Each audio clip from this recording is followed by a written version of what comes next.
ओम श्री बृहस्पति नमः। देवगुरु बृहस्पति को बुद्धि और शिक्षा का कारक माना जाता है।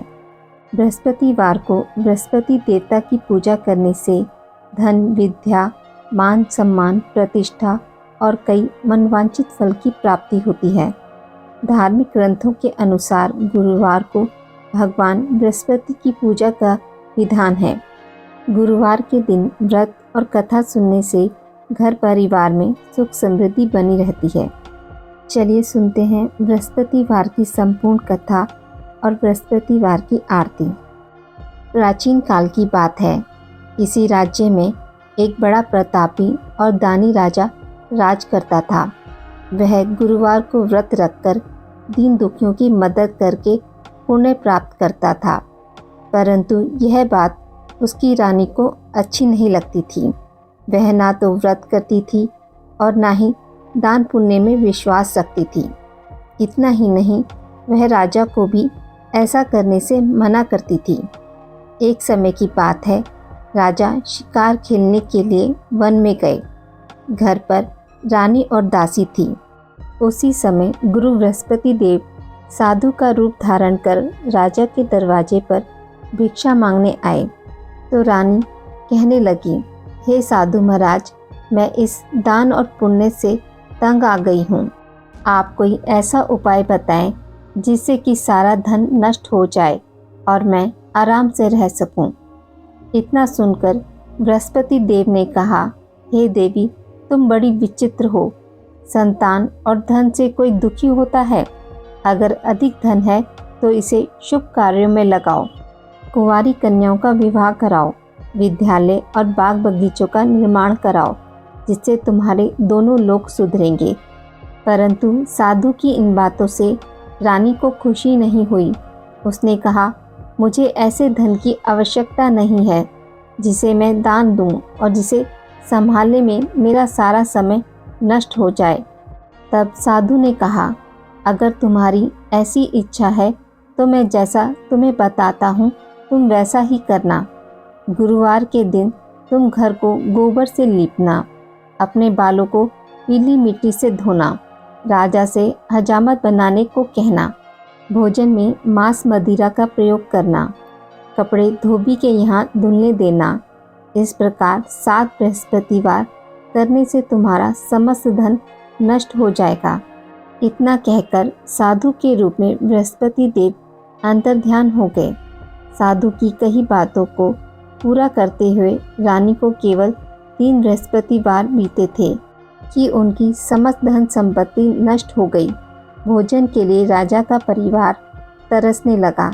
तब एक दिन राजा ने रानी से बोला कि हे रानी, तुम यहीं रहो, मैं दूसरे देश को जाता हूँ, क्योंकि यहाँ पर मुझे सभी लोग जानते हैं, इसलिए मैं कोई छोटा कार्य नहीं कर सकता।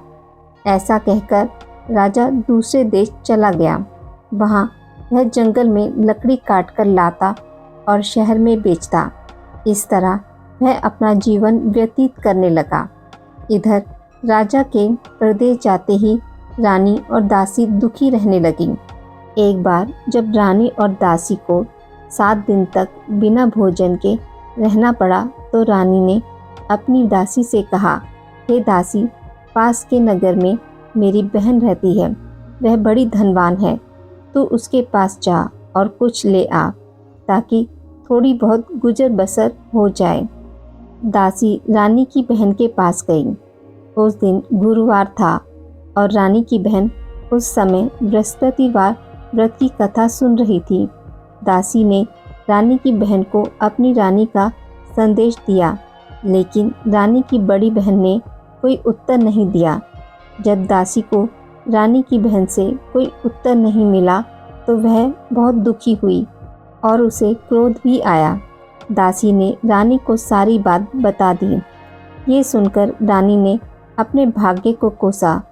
उधर रानी की बहन ने सोचा कि मेरी बहन की दासी आई थी, परंतु मैं उसे नहीं बोली, इससे वह बहुत दुखी हुई होगी।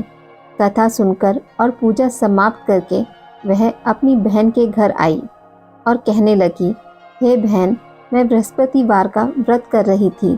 तुम्हारी दासी मेरे घर आई थी, परंतु जब तक कथा होती है तब तक ना तो उठते हैं और ना ही बोलते हैं, इसलिए मैं नहीं बोली। बताओ दासी क्यों आई थी? रानी बोली, बहन तुमसे क्या छुपाऊं, हमारे घर में खाने तक को अनाज नहीं है।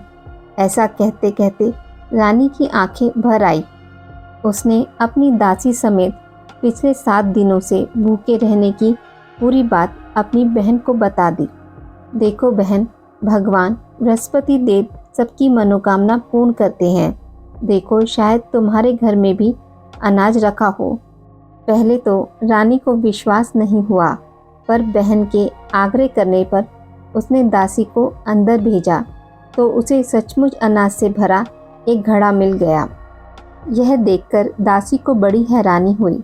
दासी रानी से कहने लगी कि हे रानी, जब हमको भोजन नहीं मिलता तो हम व्रत ही तो करते हैं, इसलिए क्यों ना इनसे व्रत और कथा की विधि पूछ ली जाए ताकि हम भी व्रत कर सकें। तब रानी ने अपनी बहन से बृहस्पतिवार व्रत के बारे में पूछा। उसकी बहन ने बताया, बृहस्पतिवार के व्रत में चने की दाल और मुनक्का केले की जड़ में अर्पित करें तथा दीपक जलाएं, व्रत कथा सुनें और पीला भोजन ही करें। इससे बृहस्पति देव और भगवान विष्णु प्रसन्न होते हैं। व्रत और पूजा की विधि बताकर रानी की बहन अपने घर लौट आई। 7 दिन के बाद जब गुरुवार आया तो रानी और दासी ने व्रत रखा। वह गुड़साल में जाकर चना और गुड़ लेकर आई। फिर उसने केले की जड़ तथा भगवान विष्णु की पूजा की। अब पीले भोजन की चिंता को लेकर दोनों बहुत दुखी हुई। उन्होंने व्रत रखा था, इसलिए बृहस्पति देव उनसे प्रसन्न थे। वह एक साधारण व्यक्ति का रूप धारण कर 2 थालों में पीला भोजन दासी को दे गए। भोजन पाकर दासी प्रसन्न हुई और फिर रानी के साथ मिलकर भोजन ग्रहण किया। उसके बाद वह सभी गुरुवार के व्रत और पूजा करने लगी। बृहस्पति देव की कृपा से उनके पास फिर से धन संपत्ति आ गई, परंतु रानी फिर से पहले की तरह आलस्य करने लगी। तब दासी बोली, देखो रानी, तुम पहले भी इसी प्रकार आलस्य करती थी। तुम्हें धन रखने में कष्ट होता था, इस कारण सभी धन नष्ट हो गया, और अब जब देव बृहस्पति की कृपा से धन मिला है तो तुम फिर से आलस करने लगी हो। रानी को समझाते हुए दासी कहती है कि बड़ी मुसीबतों के बाद हमने ये धन पाया है, इसलिए हमें दान पुण्य करना चाहिए और धन को शुभ कार्यों में खर्च करना चाहिए। इससे तुम्हारे कुल का यश बढ़ेगा, स्वर्ग की प्राप्ति होगी, पितृ प्रसन्न होंगे। दासी की बात मानकर रानी अपना धन शुभ कार्यों में खर्च करने लगी, जिससे पूरे नगर में उसका यश फैलने लगा। बृहस्पतिवार व्रत कथा के बाद श्रद्धा के साथ आरती की जानी चाहिए। इसके बाद प्रसाद बांटकर उसे ग्रहण करना चाहिए। एक दिन राजा दुखी होकर जंगल में पेड़ के नीचे आसन जमाकर बैठ गया। वह अपनी दशा को याद करके व्याकुल होने लगा। बृहस्पतिवार का दिन था। एकाएक उसने देखा कि निर्जन वन में एक साधु प्रकट हुए। वह साधु वेश में स्वयं बृहस्पति देवता थे। लक्कड़हारे के सामने आकर बोले, हे लक्कड़हारे, इस सुनसान जंगल में तू चिंता मगन क्यों बैठा है? लक्कड़हारे ने दोनों हाथ जोड़कर प्रणाम किया और उत्तर दिया, महात्मा जी, आप सब कुछ जानते हैं, मैं क्या कहूँ। यह कहकर रोने लगा और साधु को अपनी आत्मकथा सुनाई। महात्मा जी ने कहा, तुम्हारी स्त्री ने बृहस्पतिवार के दिन बृहस्पति भगवान का निरादर किया है, जिसके कारण रुष्ट होकर उन्होंने तुम्हारी यह दशा कर दी। अब तुम चिंता को दूर करके मेरे कहने पर चलो तो तुम्हारे सब कष्ट दूर हो जाएंगे और भगवान पहले से भी अधिक संपत्ति देंगे। तुम बृहस्पतिवार के दिन कथा किया करो। 2 पैसे के चने मक्का लाकर उसका प्रसाद बनाओ और शुद्ध जल से लोटे में शक्कर मिलाकर अमृत तैयार करो। कथा के पश्चात अपने सारे परिवार और सुनने वाले प्रेमियों में अमृत व प्रसाद बांटकर आप भी ग्रहण करो। ऐसा करने से भगवान तुम्हारी सभी मनोकामनाएं पूरी करेंगे। साधु के ऐसे वचन सुनकर लक्कड़हारा बोला, हे प्रभु, मुझे लकड़ी बेचकर इतना पैसा नहीं मिलता जिससे भोजन के उपरांत कुछ बचा सकूं। मैंने रात्रि में अपनी पत्नी को व्याकुल देखा है। मेरे पास कुछ भी नहीं जिससे मैं उसकी खबर मांग सकूं। साधु ने कहा, हे लकड़हारे, तुम किसी बात की चिंता मत करो। बृहस्पतिवार के दिन तुम रोज़ाना की तरह लकड़ियाँ लेकर शहर को जाओ। तुमको रोज़ से दुगना धन प्राप्त होगा, जिससे तुम भली भांति भोजन कर लोगे तथा बृहस्पति देव की पूजा का सामान भी आ जाएगा। इतना कहकर साधु अंतर्ध्यान हो गए। धीरे धीरे समय व्यतीत होने पर फिर वही बृहस्पतिवार का दिन आया। लकड़हारा जंगल से लकड़ी काटकर किसी शहर में बेचने गया। उसे उस दिन और दिनों से अधिक धन मिला। राजा ने चना गुड़ लाकर गुरुवार का व्रत किया। उस दिन से उसके सभी कलेश दूर हो गए। परंतु जब दोबारा गुरुवार का दिन आया तो बृहस्पतिवार का व्रत करना भूल गया। इस कारण बृहस्पति भगवान नाराज हो गए। उस दिन उस नगर के राजा ने विशाल यज्ञ का आयोजन किया तथा शहर में यह घोषणा करा दी कि कोई भी मनुष्य अपने घर में भोजन ना बनावे, ना आग जलावे। समस्त जनता मेरे यहाँ भोजन करने आवे। इस आज्ञा को जो न मानेगा उसे फांसी की सज़ा दी जाएगी। इस तरह की घोषणा संपूर्ण नगर में करवा दी गई। राजा की आज्ञा अनुसार शहर के सभी लोग भोजन करने गए, लेकिन लकड़हारा कुछ देर से पहुंचा, इसलिए राजा उसको अपने साथ घर लिवा ले गए और ले जाकर भोजन करा रहे थे तो रानी की दृष्टि उस खूंटी पर पड़ी जिस पर उसका हार लटका हुआ था। वह वहां पर दिखाई नहीं दिया। रानी ने निश्चय किया कि मेरा हार इस मनुष्य ने चुरा लिया है। उसी समय सिपाहियों को बुलवा उसे कारागार में डलवा दिया। जब लकड़हारा कारागार में पड़ गया और बहुत दुखी होकर विचार करने लगा कि ना जाने कौन से पूर्व जन्म के कर्म से मुझे यह दुख प्राप्त हुआ, और उसी साधु को याद करने लगा जो कि जंगल में मिला था। उसी समय तत्काल बृहस्पति देव साधु के रूप में प्रकट हुए और उसकी दशा को देखकर कहने लगे, अरे मूर्ख, तूने बृहस्पति देव की कथा नहीं करी, इसी कारण तुझे दुख प्राप्त हुआ। अब चिंता मत कर। बृहस्पतिवार के दिन कारागार के दरवाजे पर 4 पैसे पड़े मिलेंगे। उनसे तू बृहस्पति देव की पूजा करना, तेरे सभी कष्ट दूर हो जाएंगे। बृहस्पतिवार के दिन उसे 4 पैसे मिले। लकड़हारे ने कथा कही। उसी रात्रि को बृहस्पति देव ने उस नगर के राजा को स्वप्न में कहा, हे राजन, तुमने जिस आदमी को कारागार में बंद कर दिया है वह निर्दोष है। वह राजा है, उसे छोड़ देना। रानी का हार उसी खूंटी पर लटका है। अगर तू ऐसा नहीं करेगा तो मैं तेरे राज्य को नष्ट कर दूंगा। इस तरह रात्रि के स्वप्न को देखकर राजा प्रातःकाल उठा और खूंटी पर हार देखकर लकड़हारे को बुलाकर क्षमा मांगी तथा लकड़हारे को योग्य सुंदर वस्त्र आभूषण देकर विदा कर दिया। बृहस्पति देव की आज्ञा अनुसार लकड़हारा अपने नगर को चल दिया। राजा जब अपने नगर के निकट पहुंचा तो उसे बड़ा आश्चर्य हुआ। नगर में पहले से अधिक बाग, तालाब, कुएं तथा बहुत सी धर्मशाला, मंदिर आदि बन गई हैं। राजा ने पूछा, यह किसका बाग और धर्मशाला है? तब नगर के सब लोग कहने लगे, यह सब रानी और बांदी के हैं। तो राजा को आश्चर्य हुआ और गुस्सा भी आया। जब रानी ने यह खबर सुनी कि राजा आ रहे हैं तो उन्होंने बांदी से कहा कि हे दासी, देख राजा हमको कितनी बुरी हालत में छोड़ गए थे। हमारी ऐसी हालत देखकर वह लौट ना जाए, इसलिए तू दरवाजे पर खड़ी हो जा। आज्ञा अनुसार दासी दरवाजे पर खड़ी हो गई। राजा आए तो उन्हें अपने साथ लिवा लाई। तब राजा ने क्रोध करके अपनी रानी से पूछा कि यह धन तुम्हें कैसे प्राप्त हुआ है?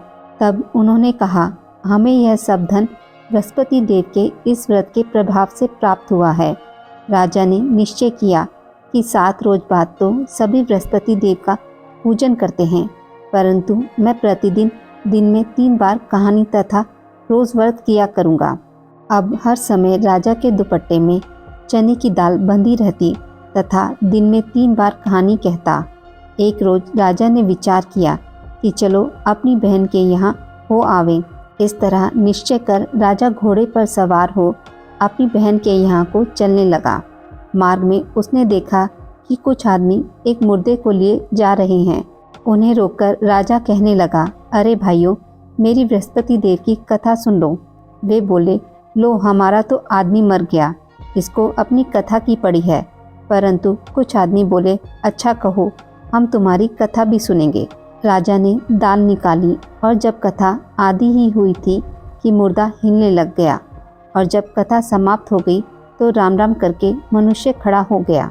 आगे मार्ग में उसे एक किसान खेत में हल चलाता मिला।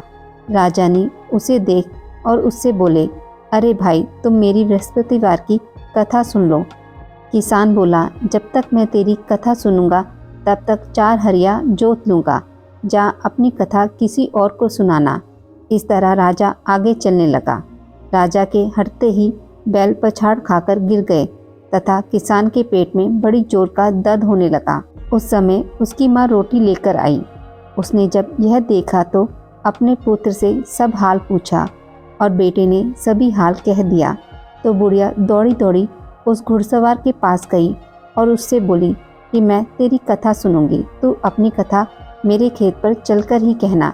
राजा ने बुढ़िया के खेत पर जाकर कथा कही, जिसके सुनते ही वह बैल उठ खड़े हुए तथा किसान के पेट का दर्द भी बंद हो गया। राजा अपनी बहन के घर पहुंचा।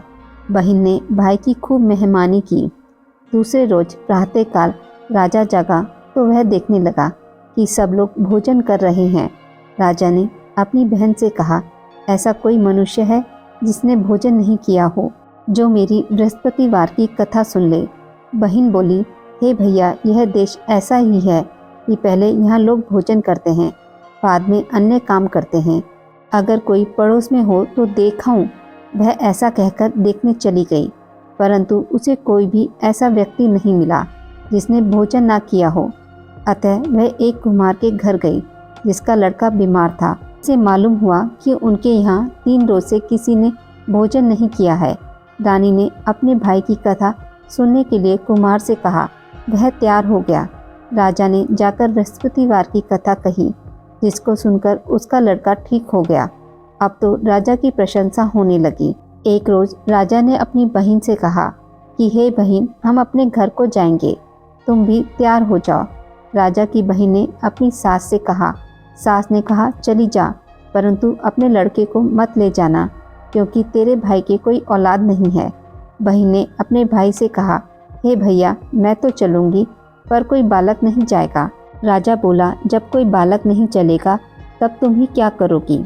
बड़े दुखी मन से राजा अपने नगर को लौट आया। राजा ने अपनी रानी से कहा, हम निर्वंशी हैं, हमारा मुख देखने का धर्म नहीं है और कुछ भोजन आदि नहीं किया। रानी बोली, हे प्रभु, बृहस्पति देव ने हमें सब कुछ दिया है, वह हमें औलाद अवश्य देंगे। उसी रात को बृहस्पति देव ने राजा के स्वप्न में कहा, हे राजा, उठ, सभी सोच को त्याग दे, तेरी रानी गर्भ से है। राजा को यह बात सुनकर बड़ी खुशी हुई। 9वें महीने में उसके गर्भ से एक सुंदर पुत्र पैदा हुआ। तब राजा बोला, हे रानी, स्त्री बिना भोजन के रह सकती है, पर बिना कहे नहीं रह सकती। जब मेरी बहन आवे तुम उससे कुछ मत कहना। रानी ने सुनकर हाँ कर दिया। जब राजा की बहन ने यह शुभ समाचार सुना तो वह बहुत खुश हुई तथा बधाई लेकर अपने भाई के यहाँ आई। तभी रानी ने कहा, घोड़ा चढ़कर तो नहीं आई, गधा चढ़ी आई। राजा की बहन बोली, भाभी, मैं इस प्रकार ना कहती तो तुम्हें औलाद कैसे मिलती। बृहस्पति देव ऐसे ही हैं, जैसी जिसकी कामना हो सभी को पूर्ण करते हैं। जो सद्भावना पूर्वक बृहस्पतिवार का व्रत करता है, एवं कथा पढ़ता है अथवा सुनाता है, दूसरों को सुनाता है, बृहस्पति देव उसकी सभी मनोकामनाएं पूर्ण करते हैं। भगवान बृहस्पति देव उसकी सदैव रक्षा करते हैं। संसार में जो मनुष्य सद्भावना से भगवान जी का पूजन व्रत सच्चे हृदय से करते हैं तो उनकी सभी मनोकामनाएं पूर्ण करते हैं। जैसी सच्ची भावना से रानी और राजा ने उनकी कथा का गुणगान किया तो उनकी सभी इच्छाएं बृहस्पति देव जी ने पूर्ण की थी। इसलिए पूर्ण कथा सुनने के बाद प्रसाद लेकर जाना चाहिए। हृदय से उनका मनन करते हुए जयकारा बोलना चाहिए। बोलो बृहस्पति देव की जय, भगवान विष्णु की जय। बृहस्पति देव की कथा। प्राचीन काल में एक ब्राह्मण रहता था। वह बहुत ही निर्धन था। उसकी कोई संतान नहीं थी।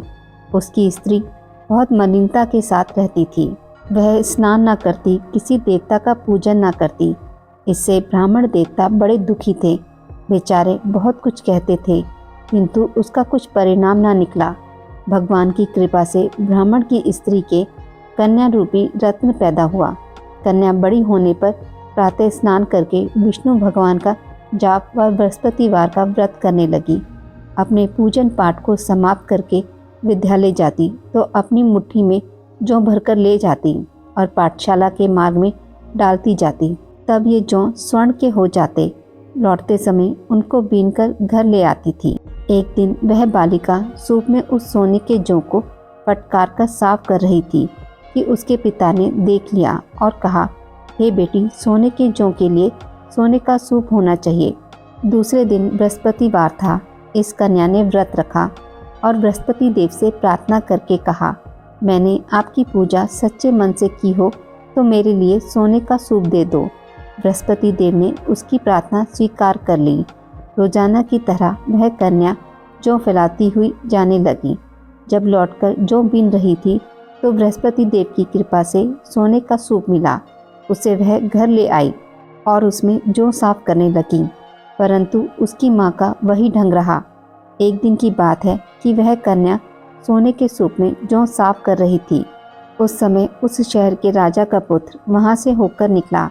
इस कन्या के रूप को, कार्य को देखकर मोहित हो गया तथा अपने घर आकर भोजन तथा जल त्याग कर उदास होकर लेट गया। राजा को जब इस बात का पता लगा तो अपने प्रधानमंत्री के साथ उसके पास गए और बोले, हे बेटा, तुम्हें किस बात का कष्ट है? किसी ने अपमान किया है अथवा कोई और कारण है?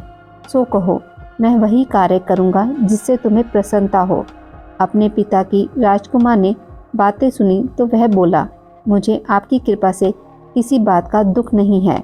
किसी ने मेरा अपमान भी नहीं किया, परंतु मैं उस लड़की से विवाह करना चाहता हूँ जो सोने के सूप में जौ साफ कर रही थी। यह सुनकर राजा आश्चर्य में पड़ गया और बोला, हे बेटा, इस तरह की कन्या का पता तुम ही लगाओ, मैं उसके साथ तेरा विवाह अवश्य ही करवा दूंगा। राजकुमार ने उस लड़की के घर का पता बतलाया। तब मंत्री उस लड़की के घर गए और ब्राह्मण देवता को सभी हाल बतलाया। ब्राह्मण देवता राजकुमार के साथ अपनी कन्या का विवाह करने के लिए तैयार हो गए तथा विधि विधान के अनुसार ब्राह्मण की कन्या का विवाह राजकुमार के साथ हो गया। कन्या के घर से जाते ही पहले की भांति उस ब्राह्मण देवता के घर में गरीबी का निवास हो गया। अब भोजन के लिए भी अन्न बड़ी मुश्किल से मिलता था। एक दिन दुखी होकर ब्राह्मण देवता अपनी पुत्री के पास गए। बेटी ने पिता की दुखी अवस्था को देखा और अपनी माँ का हाल पूछा। तब ब्राह्मण ने सभी हाल कहा। कन्या ने बहुत सा धन देकर अपने पिता को विदा कर दिया। इस तरह ब्राह्मण का कुछ समय सुखपूर्वक व्यतीत हुआ। कुछ दिन बाद फिर वही हाल हो गया। ब्राह्मण फिर अपनी कन्या के यहाँ गया और सारा हाल कहा तो लड़की बोली, हे पिताजी, आप माताजी को यहाँ रिवा लाओ, मैं उन्हें विधि बता दूंगी जिससे गरीबी दूर हो जाए। वह ब्राह्मण देवता अपनी स्त्री को साथ लेकर पहुँचे तो अपनी माँ को समझाने लगी, हे माँ, तुम प्रातःकाल प्रथम स्नान आदि करके विष्णु भगवान का पूजन करो तो सब दरिद्रता दूर हो जाएगी। परंतु उसकी माँ ने एक भी बात नहीं मानी और प्रातःकाल उठकर अपनी पुत्री के बच्चों की झूठन को खा लिया। उससे उसकी पुत्री को भी बहुत गुस्सा आया और एक रात को कोठरी से सभी सामान निकाल दिया और अपनी माँ को उसमें बंद कर दिया। प्रातःकाल उसे निकाला तथा स्नान आदि करा के पाठ करवाया तो उसकी माँ की बुद्धि ठीक हो गई और फिर प्रत्येक बृहस्पतिवार को व्रत रखने लगी। इस व्रत के प्रभाव से उसके माँ बाप बहुत ही धनवान और पुत्रवान हो गए और बृहस्पति जी के प्रभाव से इस लोक में सुख भोगकर स्वर्ग को प्राप्त हुए। सब लोग विष्णु भगवान की जय बोलो। बृहस्पति देव की जय। भगवान बृहस्पति देव की आरती। जय बृहस्पति देवा, ओम जय बृहस्पति देवा। छिन छिन भोग लगाऊं, कदली फल मेवा। ओम जय बृहस्पति देवा। जय बृहस्पति देवा, तुम पूर्ण परमात्मा, तुम अंतर्यामी। जगत पिता जगदीश्वर, तुम सबके स्वामी। ओम जय बृहस्पति देवा, जय बृहस्पति देवा।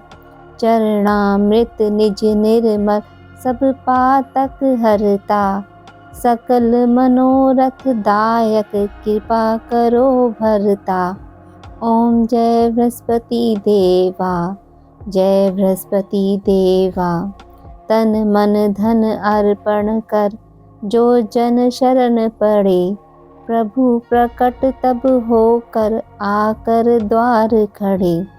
ओम जय बृहस्पति देवा, जय बृहस्पति देवा। दीन दयाला दयानिधि भक्तन हितकारी, पाप दोष सब हरता भव बंधन हारी।